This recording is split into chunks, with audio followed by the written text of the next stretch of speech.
Assalamualaikum warahmatullahi wabarakatuh. Apa kabar semua para sahabat Afla Channel? Terima kasih yang sebesar-besarnya sudah menonton tayangan ini. Mudah-mudahan bermanfaat. Saya doakan kalian semua sehat walafiat gitu ya, bisa melakukan kegiatan dengan baik dan sempurna. Kali ini kita akan sedikit membahas tentang pekan ngaji ya. Pekan ngaji di pesantren Mambaul Ulum Bata-Bata yang sudah memasuki pekan ngaji yang ke-7. Artinya pekan ngaji ini sudah dilakukan 7 kali gitu. Sekarang masuk ke yang ke-7.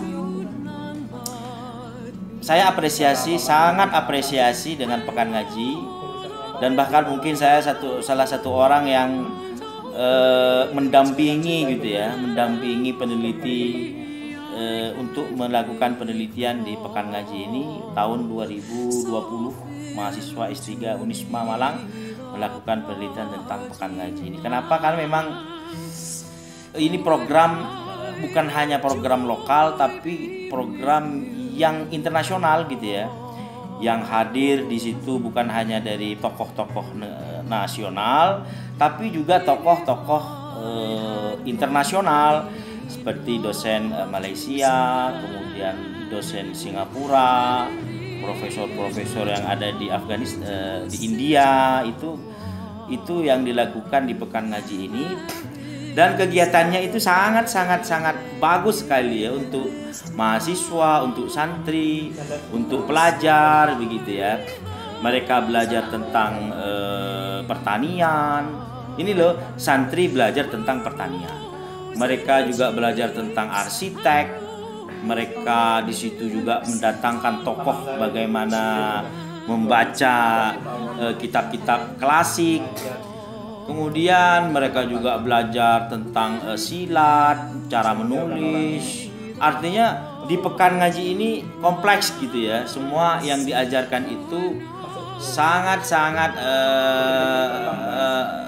bervarian gitu ya. Artinya ketika para santri ini menjadi alumni, insya Allah mereka sudah dibekali dengan berbagai macam pengembangan diri gitu ya, di bidang entrepreneurship dan lain sebagainya.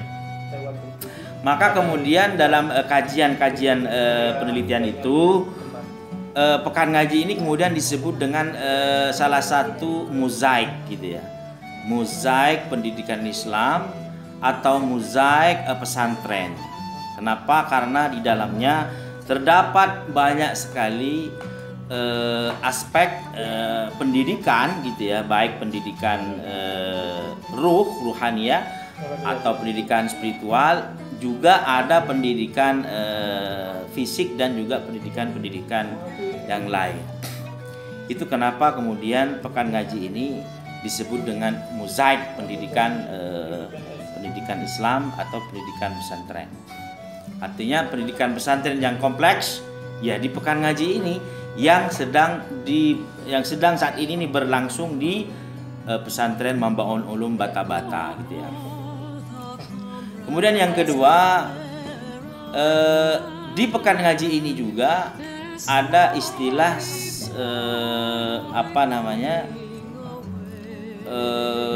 transferring knowledge gitu ya, transferring knowledge atau transformasi pengetahuan di luar gitu ya, di luar tradisi pesantren. Saya sebut dengan tradisi pesantren itu baca kitab, kemudian memahami tentang warisan pesantren gitu ya. Di pekan ngaji ini juga ada pendidikan berbasis kearifan lokal gitu ya. Pendidikan berbasis kearifan lokal gitu. Kenapa? Karena ada juga kegiatan-kegiatan yang mengangkat tema-tema budaya, seperti budaya pencaksilat, kemudian budaya pesantren yang lain gitu ya, seperti budaya menulis novel atau menulis apalah gitu ya, literasi, pengembangan literasi, yang akhirnya menjadikan pekan ngaji ini satu kegiatan yang bisa dikatakan kegiatan yang sangat kompleks gitu ya, sangat kompleks dan sangat dibutuhkan oleh santri. Ada satu pemikiran yang bagus, yang sangat cemerlang dan visioner yang diucapkan atau disampaikan oleh Pak Kiai ya. Mungkin dalam hal ini almarhum Kiai Raden Kiai Haji Muhammad Thohir Abdul Hamid, Allahumma warhamhu wa'afi wa'afanhu. Beliau sangat-sangat visioner gitu ya. Saya mendengar dari beberapa keterangan gitu ya, dari sahabat dosen, kemudian dari beberapa santri, bahwa beliau menginginkan membangun SDM yang baik daripada hanya membangun infrastruktur gitu ya. Artinya beliau lebih memilih untuk membangun SDM santri yang unggul, yang memiliki kapasitas keilmuan yang mumpuni gitu ya. Begitu keluar mereka menjadi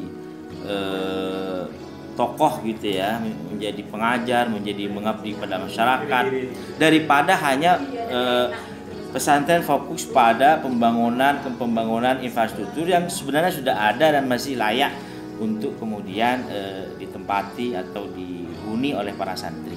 Artinya Pak Kiai dalam hal ini memiliki pemikiran-pemikiran yang sangat futuristik ke depan. Kenapa? Karena membangun SDM itu kan tidak hanya 1 tahun 2 tahun ya.